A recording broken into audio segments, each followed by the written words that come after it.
Shalom, irmãos, eu sou o professor Wesley Bori. Nós vamos fazer hoje um estudo especial sobre um tema que é muito pertinente à nossa geração e também a outras gerações, mas talvez essa seja em especial. Você já reparou como as pessoas têm andado cansadas? É impressionante, né? Você encontra com qualquer pessoa, e aí, como é que está a vida? Estou cansado. Talvez até você mesmo já tenha dito isso algumas vezes, né? Talvez várias vezes, né? Eu gostaria que você imaginasse sobre isso acontecendo por uma coisa que talvez você nunca tenha pensado. Imagine que você esteja num navio, e nesse navio, com várias pessoas, ele naufraga, afunda, e vocês vão nadando e encontram uma ilha. Não tem ninguém lá, só vocês, algumas poucas pessoas.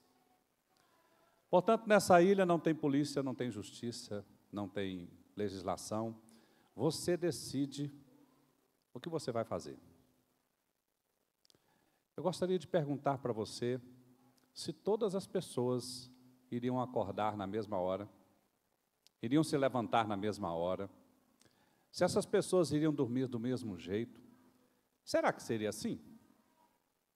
Você imaginou como é que seria lá no começo da história, quando Deus criou o mundo, que os povos estavam ali, cada um no mundo grande, poucas pessoas, cada um no seu lugar, imaginando como é que iria fazer as suas decisões. Eu não sei, hoje em dia nós temos algumas regras, né?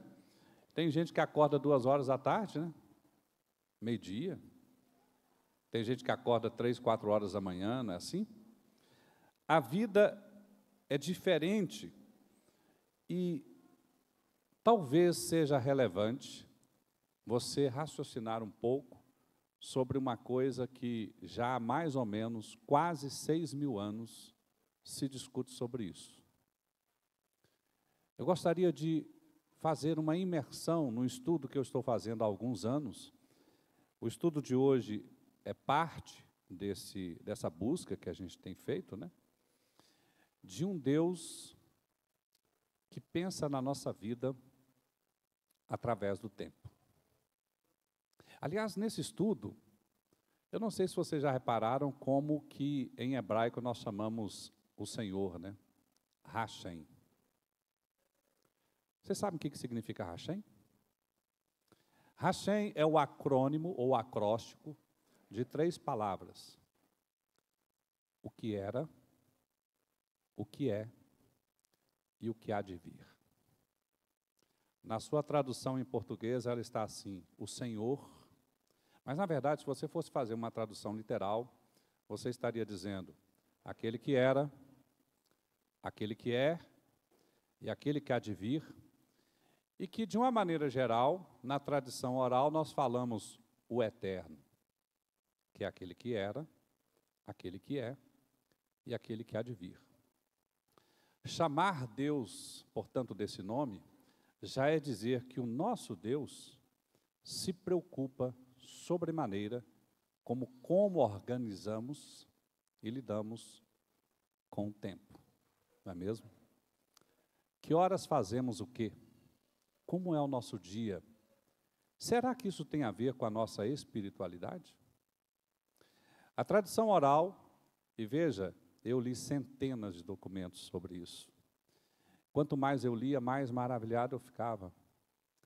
Existem centenas de midrashins a esse respeito, milenares inclusive, falando sobre um Deus que nos cuida através da escolha dos tempos. 4 coisas. Cuida de nós na escolha do tempo, em um determinado lugar, num determinado espaço. Mas Ele também cuida no tempo com você. Não é uma ordenança. É como se fosse uma sugestão de vida. E para isso, quando você faz isso, você acaba tendo práticas rituais. no que muitas vezes você já ouviu aqui na igreja dizer, aquele que separa o santo do profano. E a gente fica pensando assim muitas vezes que isso só acontece na Havdalah, isso só acontece no Shabat. Será que é assim mesmo? Se nós fizermos essa viagem no tempo, que é o que eu gostaria de convidar você a fazer, essa viagem no tempo talvez seja transformadora na sua vida. É o que eu espero que aconteça hoje aqui com você. Eu começo fazendo uma observação. Deus começa a Bíblia fazendo uma observação sobre o tempo. Gênesis 1, Bereshit 1. E um pouquinho depois, ele nos dá uma ordem. Eu não sei se você olha dessa forma, mas eu vi essa ordem como uma ordem extremamente impactante. Ele diz assim: não sigam os costumes das nações que vocês estão desalojando. Não imitem seus comportamentos, pois isso os tornaria impuros. Levítico 18, 3. Hashem está nos dizendo, aquele que era, que é e que há de vir, de que nós precisamos fazer das nossas escolhas temporais, dos nossos comportamentos, coisas diferentes do que aqueles que estão no mundo estão fazendo. Que negócio interessante, né? Mas nós precisamos fazer uma confirmação já em Brit Hadashah. Vamos ver então no Novo Testamento, será que isso se repete? Ah, repete, né? Romanos 12, 2. E não vos conformeis com este mundo, mas transformai-vos pela renovação do vosso entendimento, para que experimentais qual seja a boa, agradável e perfeita vontade de Deus. Meus irmãos, nós vivemos uma geração de pessoas que não sabe dormir. E há uma geração de pessoas extremamente doente porque não dorme. E o Senhor que era, que é e que há de vir, desde antes da fundação do mundo, se preocupa tremendamente com esse caso, com essa questão. Por que será, então, que esse Deus que se preocupa tanto com o tempo, se preocupa tanto com o momento em que o dia começa? Parece uma coisa assim meio bobinha, né, não? Será que é bobinha mesmo? Para estudar isso, e eu comecei estudando esse tema, olhando os autores, normalmente cientistas, que começaram a tentar provar que a Bíblia era errada, e se converteram. Depois eu achei que não era uma boa estudar isso. Eu comecei a estudar isso, portanto, de um autor que estudou a história, estudou a ciência, e desde o começo se declarou ateu. Não creio em Deus. Nós estamos falando de Stephen Hawking, recentemente falecido. Esse homem, ele tem um livro do qual ele pesquisou a história da humanidade para propor um futuro à humanidade. Bem, agora, como esse homem tinha que ter uma colocação científica, me pareceu alguém que, ateu, iria falar tudo contra Deus, né? Então, o nosso estudo de hoje é baseado, na maior parte das vezes, no que esse homem disse. Esse homem, no seu livro, para quem tiver curiosidade de lê-lo, você tem aqui um breve resumo, não vou me ater ao livro, é uma obra grande, até muito gostosa de ler, né? Mas a maior parte do que importa para nós está principalmente no primeiro e segundo capítulo.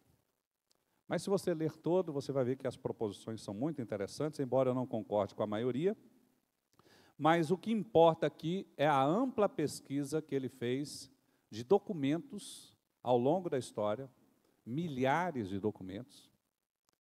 São buscas que foram feitas tanto em museus, ele tinha um grande grupo de pesquisa buscando isso, tentando mostrar qual era a cronologia do tempo nos povos. Então, Stephen Hawking, quem não conhece, é esse homem aqui, famosíssimo, né? Falecido em 2018, doutor inglês, ganhou um monte de prêmios. Como eu disse para vocês, ateu convicto. Esse homem aqui foi a grande parte da nossa pesquisa. Stephen Hawking se propôs a olhar a história da humanidade, mostrando, primeiramente, quando o dia começa na história. O primeiro povo que ele mostra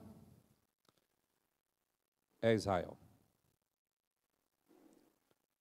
Israel, segundo as palavras de Stephen Hawking, e eu li inclusive artigos e dissertações sobre esse livro, para ver anotações diversas, é o primeiro povo a se preocupar com o momento em que o dia começa, baseado em Bereshit 1, Gênesis 1.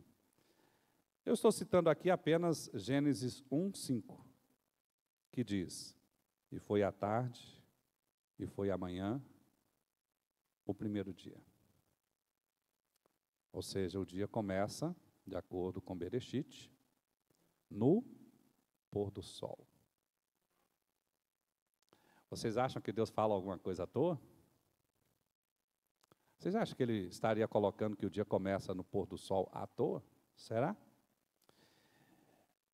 O povo de Israel seguiu isso. Mas será que os outros povos seguiram? Não, irmãos, eles não seguiram.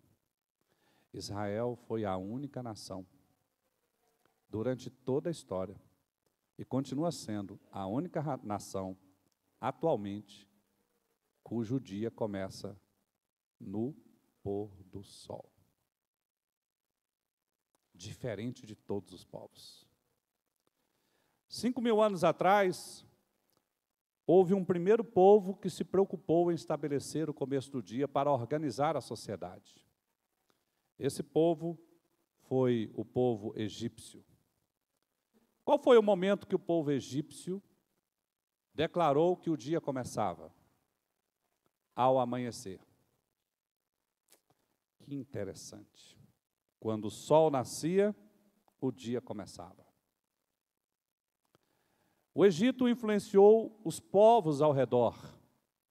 E logo depois, os povos da Mesopotâmia, que era no entorno ali do Egito, né, também começaram com essa mesma tese. O dia começava quando o sol nascia. Com algumas pequenas diferenças de quantidade de horas e tudo mais, né? E essa história foi se espalhando pelo mundo. Os gregos também copiaram, com algumas pequenas diferenças, mas sempre o dia começando ao nascer do sol. Roma também copiou, com uma pequena diferença. Se você fosse autoridade, então seu dia começava ao meio-dia. Se você era plebeu, começava ao nascer do sol. O mundo todo começou a fazer isso. A China também fez a mesma coisa. Lá do outro lado do mundo, né? Não tinha missionários lá, irmãos. E eles também estavam fazendo a mesma coisa. O dia começa com o nascer do sol. Lembra do pedido do Senhor? Daquele que era, daquele que é e daquele que há de vir? Não imitem os seus povos, né? Façam diferente, né? E a primeira coisa que ele pediu para nós fazermos diferentes é o começo do dia. Mas a história foi passando, os tempos foram sendo mudados, a época medieval chegou, e aí surgem os primeiros aparelhos de marcar o tempo. E houve então alguém que propôs agora uma primeira mudança nessa lógica, que é chamada de horas canônicas, por causa do relógio. O objetivo dessa marcação era domínio, governo, poder. Começou em 1453 e foi sendo estabelecido de maneira mais forte até 1789, depois de Cristo, pela Igreja Católica. Cheguei a ler vários documentos, porque a Igreja Católica teve uma coisa muito legal neles. Eles guardaram vários documentos que são públicos hoje. Ou seja, essas horas canônicas influenciaram tremendamente, principalmente a época medieval e o começo ali do Renascimento. Como o dia começava. Meus irmãos, durante todo esse tempo, só havia um povo perseguido que estava fazendo diferente. Adivinha quem? Não é mesmo? O povo judeu. Continuava marcando o dia no pôr do sol. Lembre-se que aqui nós temos, nessa época do Renascimento, uma coisa muito pertinente, mais ou menos igual aqui, que perseguia esse povo. Vocês lembram do que era? A Inquisição. Vocês lembram como é que na Inquisição o pessoal fazia para achar se você era ou não judeu? O dedinho apontando, né, para a primeira estrela, o pôr do sol, um povo diferente.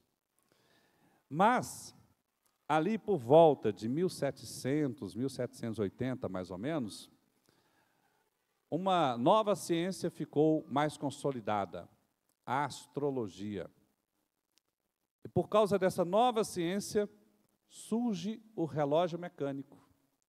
Você, de repente, anda com relógio, né? O seu celular tem relógio, você acha que esse negócio é antigo para danar, não é não. Tem muito pouco tempo, né? Mais ou menos aí uns 4 séculos, 5 no máximo, né? Aliás, o relógio em si é uma invenção também ao longo da história, proposto por impérios. A proposição do relógio era que todo mundo, então, teria um mesmo tempo, mais ou menos, de maneira que os governantes poderiam dominar os demais, fazer, portanto, dos povos escravos. Talvez você deva se lembrar que o povo de Israel passou o tempo todo fugindo da escravidão. E o convite do Senhor que Ele nos faz é: sejamos livres para adorar ao Senhor. E a invenção do relógio começa lá na antiguidade com esse objetivo de dominância. Surge o relógio, você já deve ter visto, inclusive, hoje em dia, de vez em quando, você acha em alguns lugares, esse relógio solar, né? Começa, então, por causa disso, a se criar alguns aparelhos, mecanismos, até que esses mecanismos vão evoluindo e viram aparelhos. Adivinha qual foi a primeira instituição a usar um relógio publicamente? A Igreja Católica, com o objetivo de dominar. E o objetivo também de ser diferente do que a Bíblia dizia. O dia começa ao pôr do sol. Essa instituição do relógio como centro de poder e de domínio, nessa busca, ela começa a ser aprimorada, e nós começamos a ter relógios cada vez mais precisos. E hoje nós temos, inclusive, o relógio atômico, cuja precisão é absurdamente exata, de maneira que a gente consegue saber a hora exata de qualquer lugar. É incrível, né? Mas a palavra do Senhor diz que o dia começa ao pôr do sol, não numa hora exata. E aí, de repente, você começa a pensar assim: mas Wesley, o dia não começa, não é à meia-noite? Todo mundo sabe que o dia começa à meia-noite? Será que sempre foi assim mesmo? A primeira vez que o dia foi proposto para começar à meia-noite foi no ano de 1884, quando houve uma convenção ou uma conferência internacional para estabelecer um horário mundial, onde se estabeleceu o meridiano de Greenwich como ponto de referência do relógio, e se propôs que o mundo todo tentasse, então, adotar a meia-noite como horário em que o dia começava. Mas a maior parte do mundo não adotou isso, foi uma proposição. Em 1925, logo após a Primeira Guerra Mundial, há 99 anos, a Liga das Nações, pela primeira vez, propõe, então, que os países que estavam saindo da Primeira Guerra Mundial fizessem um acordo para que a governança mundial ficasse mais fácil, para que o dia começasse à meia-noite. Mas não era uma regra. Ao final da Segunda Guerra Mundial, em 1945, com a instituição da ONU, uma das primeiras regras pactuadas entre os países é que o dia finalmente começaria à meia-noite. Meus irmãos, o dia como meia-noite tem menos de 100 anos. Não é incrível? Nós vivemos uma vida achando que isso sempre foi assim. Não foi. Mas houve uma coisa muito interessante logo depois dessa instituição legal. Porque em 1948, a própria ONU faz uma coisa que todos achavam que seria impossível. Vocês sabem o que é? A criação do Estado de Israel. 3 anos antes, regra mundial. Dia começa à meia-noite. 3 anos depois, surgimento do Estado de Israel. Dia começa no pôr do sol. Que incrível. O nosso Deus é tão cuidadoso, tão detalhista, que até mesmo quando há imposições e as pessoas nem ficam sabendo que o tempo foi mudado de maneira tão assim abrupta, radical, porque você não tinha nem consciência de que isso existiu, né? Deus arruma um jeito de que um luzeiro pequeno, aparentemente frágil, continue existindo para dizer: meu filhinho, o meu dia começa ao pôr do sol.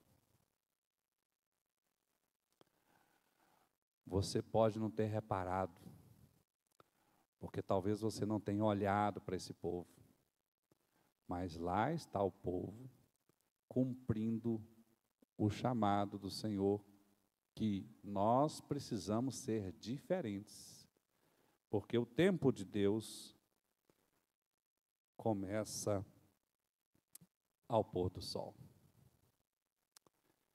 E aí, de repente, você começa a se perguntar: mas por que Deus se preocupa tanto com o horário do começo do dia, né? Foi aí que eu comecei a ler os escritos milenares a esse respeito. Quando você entende que o dia começa ao pôr do sol, de acordo com os estudos milenares, as midrashins, né? É porque você entende que o Shabat não é só um dia. O Shabat é um princípio de vida. O Shabat quer dizer que quando o dia começa ao anoitecer, o dia do Filho de Deus começa com descanso. Descanso. E como é que é o descanso de Deus? Será que o nosso descanso, de fato, é deitar numa rede, pegar um celular, ficar olhando as redes sociais, ver um filme, ir no cinema, ir para uma festa? Será que é isso? Porque o descanso de Deus tem a ver com você fazer uma coisa muito interessante. E veja, durante muito tempo na minha vida, eu ficava fazendo uma coisa que eu achava que não tinha sentido. Porque a Bíblia diz que nós precisamos, em primeiro lugar, buscar o Senhor, colocar nossas vidas, nossos planos nas mãos do Senhor, não é assim? No começo do dia, a primeira coisa que você devia fazer, e eu fazia isso ao amanhecer, irmão. Mas as midrashins dizem que quando a noite começa, você se desliga do mundo e busca o descanso do Senhor através da busca da santificação e da reflexão. O momento que você devia dizer, cumpri minhas obrigações profanas, digamos assim, né, mundanas lá, trabalhei, produzi. Agora é hora de me desligar do mundo.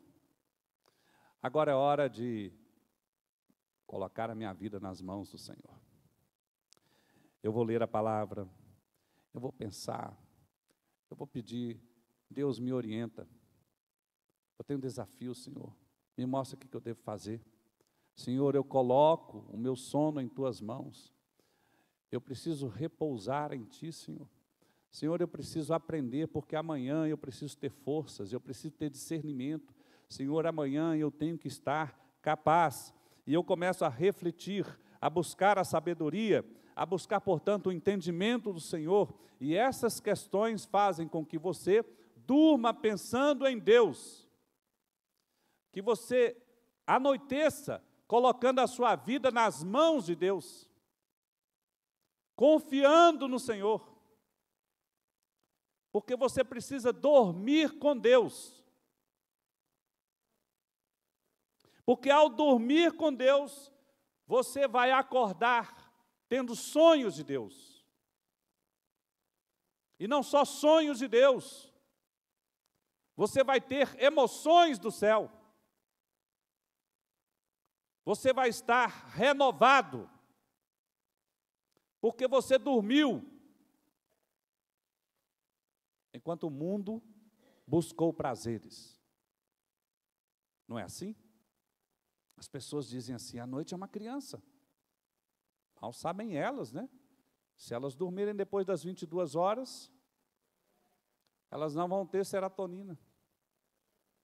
Elas vão acordar um bagaço. Não é mesmo? O que acontece com uma pessoa que não dormiu no dia seguinte? Não é mesmo? Aliás, essa pessoa que não dormiu, ela tem dificuldades de viver uma vida espiritual, ela não consegue pensar em Deus, simplesmente ela não dormiu. O Shabat é um descanso. O descanso é um princípio de santificação.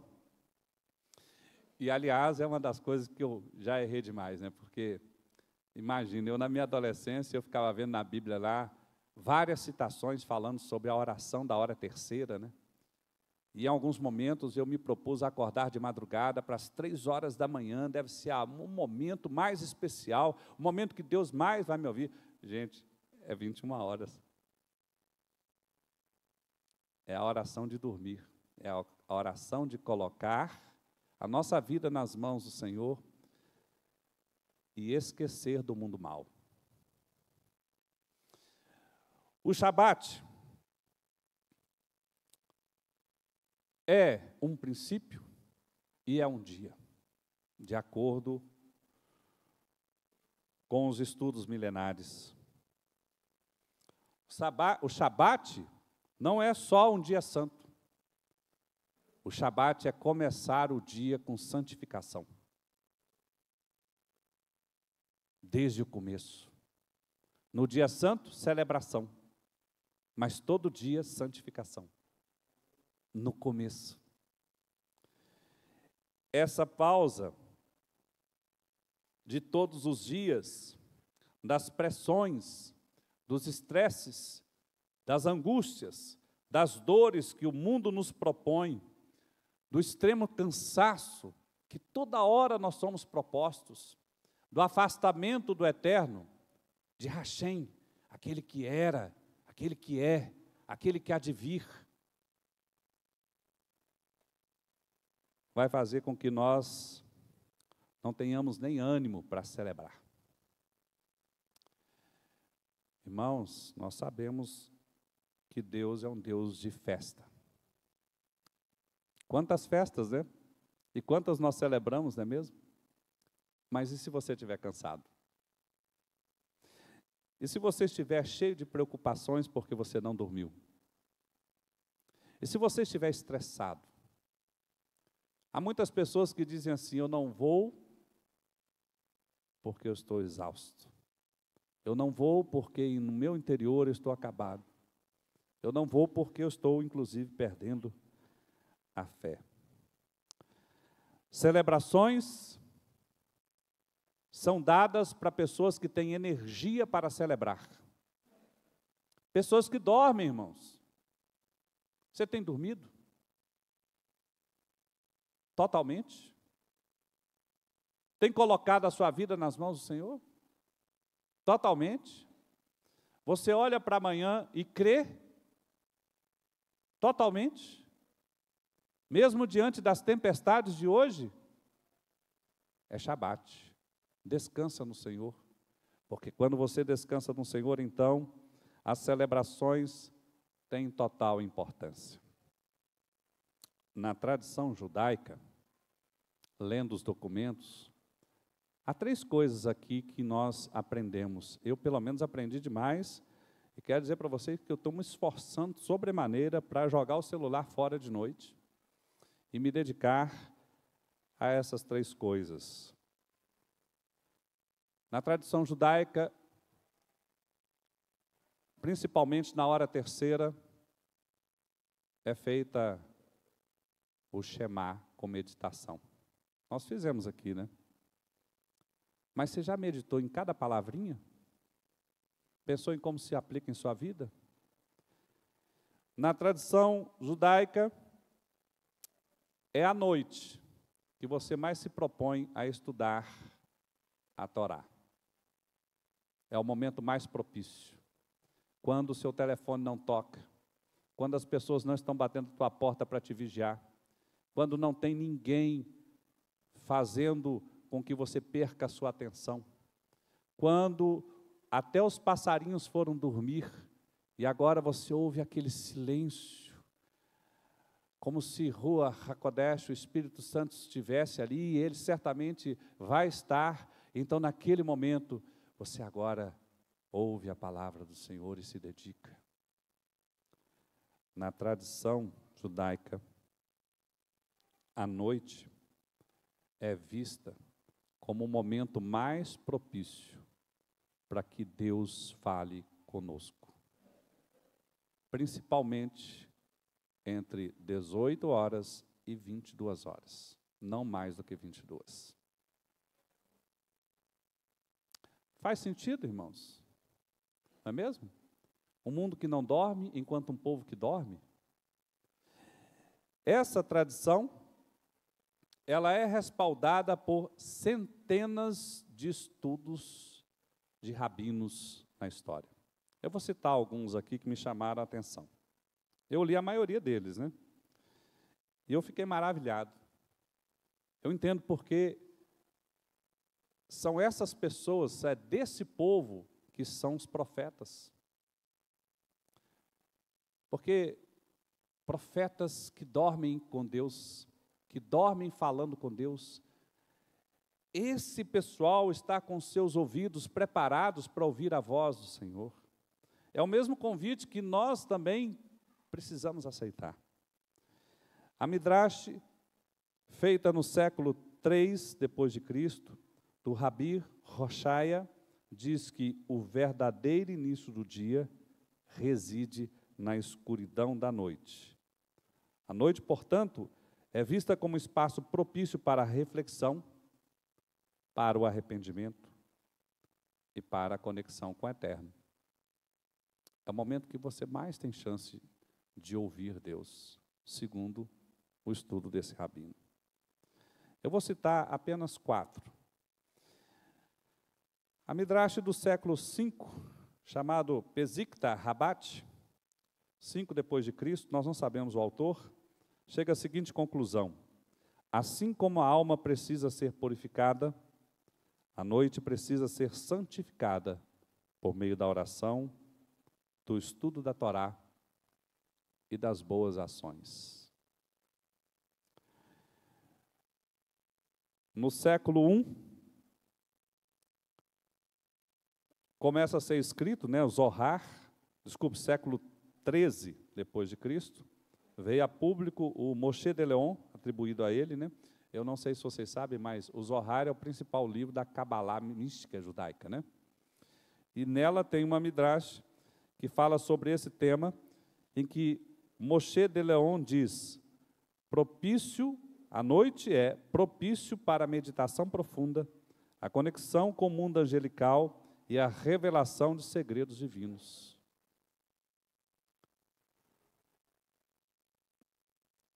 Na Babilônia, também conhecido como Talmud babilônico, né, tem uma midrash chamada Shabat 156a, século 6 depois de Cristo, que diz: a noite do Shabat, gente, o início do dia, certo?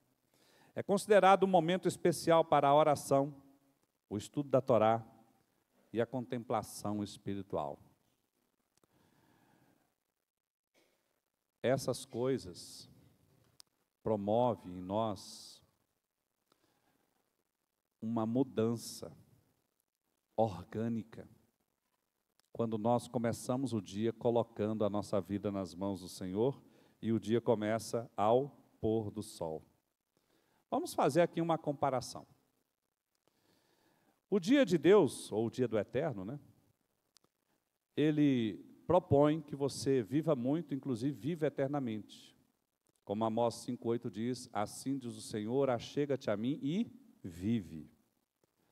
Mas o mundo propõe a gente coisas passageiras. E normalmente o que o mundo nos propõe é para viver à noite. Porque ele diz: o dia só começa ao amanhecer. Mas o dia de Deus é ao pôr do sol. Portanto, qual é o propósito do começo do dia de Deus? É que você tenha alta espiritualidade, e por causa disso você tenha alta confiança com o Senhor, e ao fazer isso você relaxa e dorme profundamente. Mas o mundo propõe banquetes e luxúrias. Será que essas diferenças têm consequência? A Bíblia diz assim, Salmos 4:8, de uma pessoa que está vivendo o dia começando ao pôr do sol. Em paz me deito e logo pego no sono, porque a palavra aqui é Hashem, porque aquele que era, aquele que é e aquele que há de vir, só tu me fazes repousar seguro. Nós estamos falando de uma pessoa que ao anoitecer tirou o mundo da sua vida e buscou a santificação, portanto, descansa, dorme, a despeito dos perigos da vida.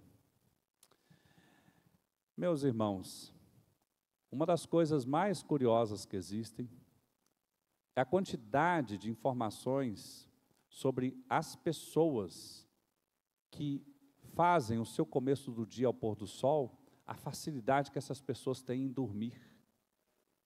Eu não sei se você já viu ou já passou por isso, a quantidade de pessoas que o dia passa, ele deita e ele fica olhando para as paredes e o dia raia, porque essas pessoas não se desligam. E a quantidade de problemas ligados ao sono e de pesquisas ligadas ao sono, e que há forte comprovação sobre essas buscas, é uma coisa interessante.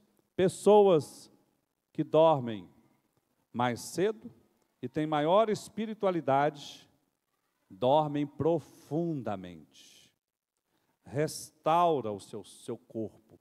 Portanto, essas pessoas dificilmente vão estar fazendo uso de remédio, ou dificilmente vão estar fazendo uso de drogas, ou dificilmente vão estar em hospitais. Essas pessoas são como a própria Bíblia diz, que o Filho de Deus, ainda quando for velho, terá vigor, porque eles dormiram, restauraram o sono, restaurando as suas células. Nós vivemos também um mundo cheio de estresse e de ansiedade. E se você pegar uma pessoa cheia de estresse e de ansiedade, você vai ver que essa pessoa está tendo dificuldade de dormir. É o que as pesquisas indicam. E se você pegar essa pessoa, você vai ver que ela também está tendo uma desconexão com o momento ideal do dia começar, no pôr do sol. Ela não está entregando, no começo do dia, seus planos e a sua vida ao Senhor. Outra coisa que ocorre com a pessoa que não começa o seu dia ao pôr do sol, é que essa pessoa tende a ter problema de memória e tende a ter problema de foco na sua caminhada. Ela é menos produtiva, ela trabalha mais, entrega menos, porque essa pessoa não consegue se concentrar. Parece que não há energia no seu corpo. Cansaço. Terrível. No pôr do sol, quando você começa o dia descansando, você se torna uma pessoa mais feliz. Mas não só isso, você vai ter mais amigos, porque você vai brigar menos. Você vai estar, portanto, menos confrontador. Mas talvez uma das coisas mais interessantes que existem, provadas por pesquisa, é isso aqui. A pessoa que começa o seu dia no pôr do sol se torna mais espiritual,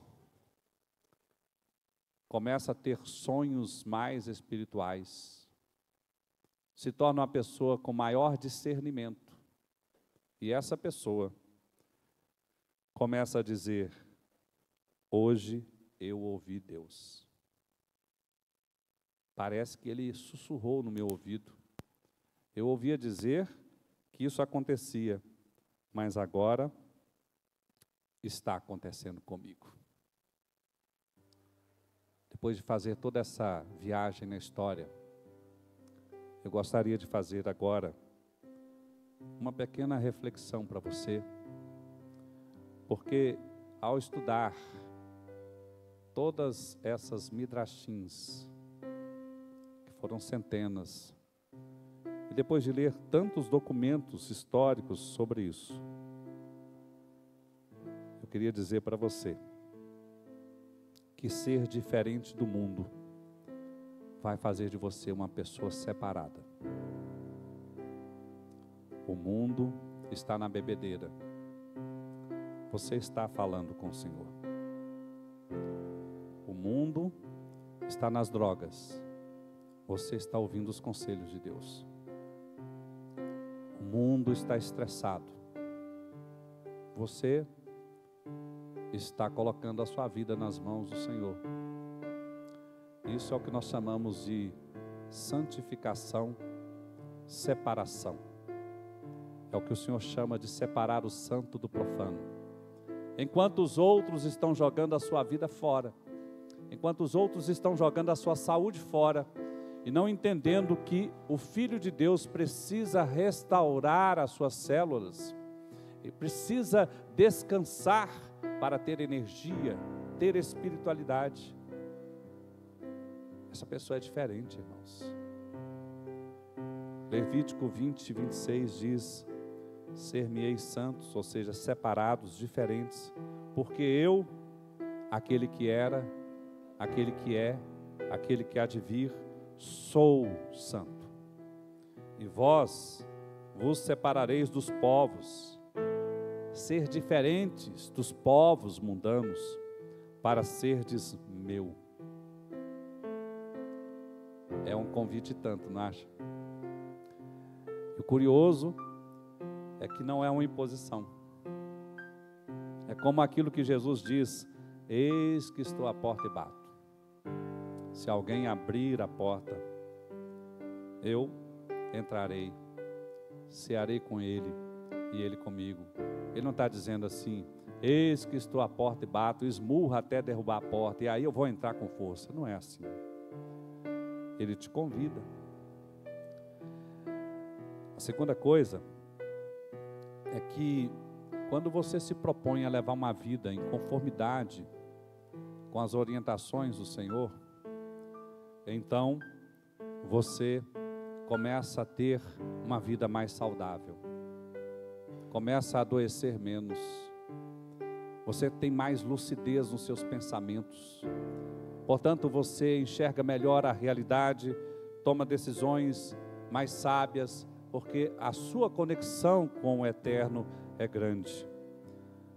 Como diz Romanos 12:2, e não vos conformeis com esse século, ou seja, não seja igual aos demais que estão perdendo a vida, mas transformai-vos pela renovação da vossa mente.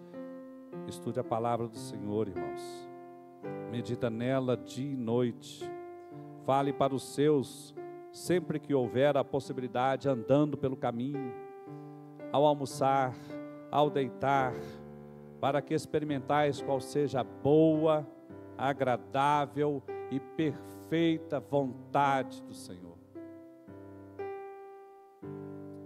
Há uma terceira coisa que vai fazer diferença. Você vai chamar a atenção de todo mundo, porque você não é igual. As pessoas vão dizer: você não está mais roendo as unhas? Está todo mundo tendo ansiedade? O que acontece com você? Porque todo mundo está aí cabisbaixo, triste. Você não está vendo que nesse mundo tem males, tem problemas? Eu sei que tem males, mas o Senhor lá dos altos céus tem me mostrado caminhos de solução. Os meus pensamentos não são tão altos quanto os seus, Senhor, mas quando eu liguei os meus pensamentos no começo do dia, nos teus pensamentos, Senhor, o Senhor me deu conselhos que o mundo não me dá, conselhos de vida e não de morte, conselhos que me levam a viver a plenitude enquanto tantos padecem, a fazer escolhas melhores, a fazer parcerias melhores. Tu me ensinas, Senhor, quando ir e quando sair, e eu tenho a força para fazer, porque eu renovei essa força todos os dias em Ti, Senhor. E o mundo vai ficar abismado de olhar em você e ver, porque você tem a energia que parece que mais ninguém tem, porque parece que para as pessoas terem energia e disposição, só se estiverem dopadas, cheias de remédio. Porque o que o mundo te oferece são drogas, mas o que a vida é oferecida para você pelo Senhor, é a vida que não tem fim. Essa é a ligação. E então as pessoas vão começar a olhar para você e dizer: parece que esse problema não te atinge, ou se atinge a você, você supera esses problemas de maneira diferente. Por favor, me aconselhe, eu estou desesperado. Por favor, como é que você faz em relação a isso? Como é que você faz em relação àquilo? E você vai ter então a oportunidade de fazer a pregação das pregações, a pregação que você faz com a sua vida. Porque depois que as pessoas verem vida em você, elas querem ouvir o que você tem a dizer. É conforme está escrito em Matitiarros 5, 13 e 16, Mateus: vós que começais o dia ao pôr do sol, vós que desde o começo, das primeiras horas do dia, colocam os teus pensamentos no Altíssimo, no Eterno, vós que entregais as tuas coisas, a tua vida, as tuas ações ao Eterno, vós sois o sal da terra. Ora, se o sal perde sabor, ora, se você não dorme, ora, se você está um porre de mau humor, ora, se você é aquele que levanta o teu cajado para matar o próximo quando o outro nem merece, ora, se você agora não é aquele que transforma a vida, não é aquele como o profeta Isaías que dizia: e tu, filho de Deus, onde os teus pés pisarem, as tuas mãos tocarem, que seja bênção. Vós não podeis perder o sabor, vós sois o sal da terra. Porque se você perder o sabor, como é que você vai restaurar a sua vida? Como? Se você não dorme, para nada mais serve, senão para ser lançado fora e pisado pelos homens. Porque é assim que acontece com aquela pessoa que parece que tem uma nuvem negra sobre a cabeça, porque não dormiu. Vós sois a luz do mundo, porque dormis no Senhor. Não pode uma cidade edificada sobre o monte esconder-se, nem se acende uma candeia e se coloca debaixo do alqueire, mas sim no velador, e alumia a todos que estão na casa. Porque vós,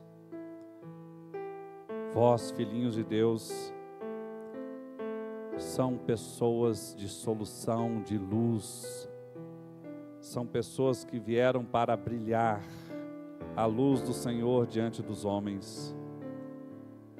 E é necessário que estejais bem e com a direção do Senhor, para que os homens possam ver as vossas boas obras e glorifiquem a vosso Pai que estás no céu.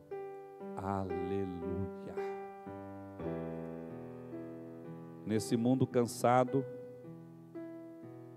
nós somos convidados a sermos descansados no Senhor. Nesse mundo que não se preocupa com a sua saúde, não se preocupa com os seus pensamentos, nós somos chamados a nos preocupar com o tempo de Deus cada dia. Nós somos chamados a fazer isso no nosso espaço, na nossa casa, aonde estivermos. E você não pode delegar isso a outra pessoa, porque quem tem que dormir no Senhor é você. Não é uma coisa de uma comunidade, mas se a comunidade inteira fizer, será espetacular. E isso vai mudar as suas práticas.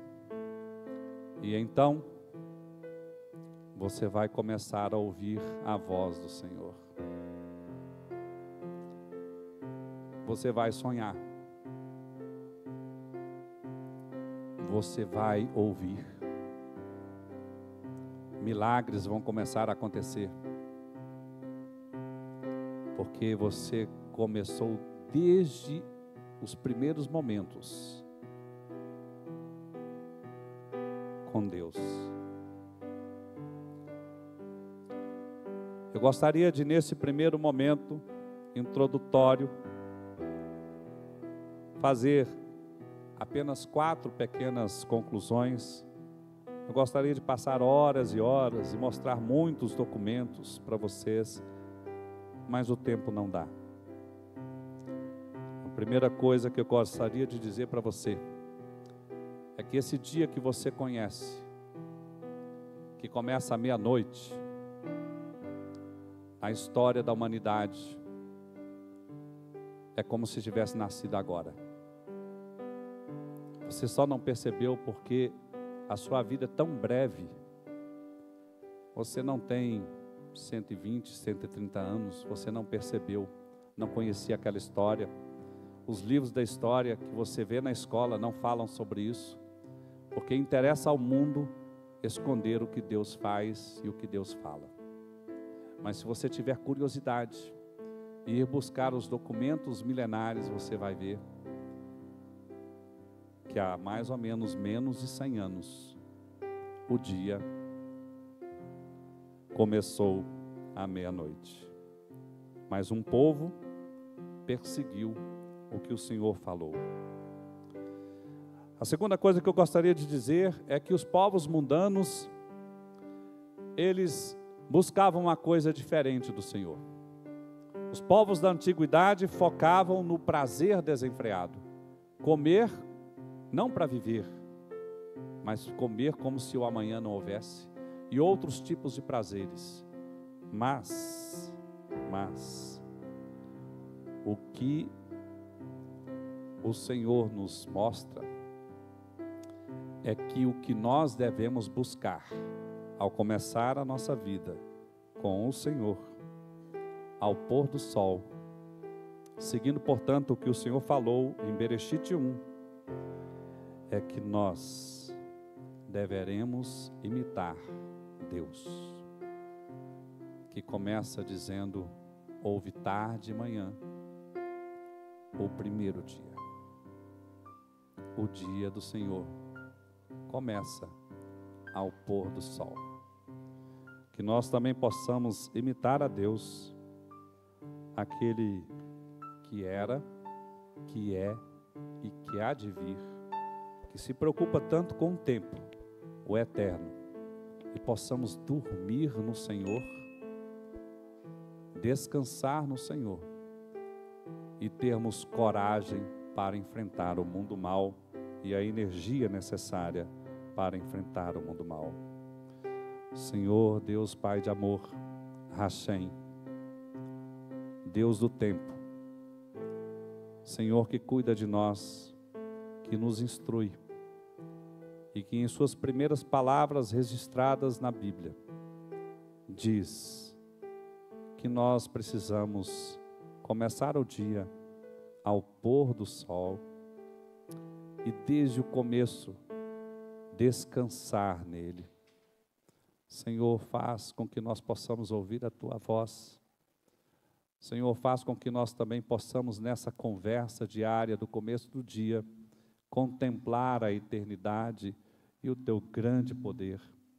Que aprendamos que nós precisamos ser humildes, abandonar a soberba, para que nós possamos ouvir a Tua voz, nos encher de energia, renovar o nosso corpo, o nosso pensamento e as nossas emoções, para que o Senhor veja e as pessoas vejam a luz brilhar por meio de nossas atitudes.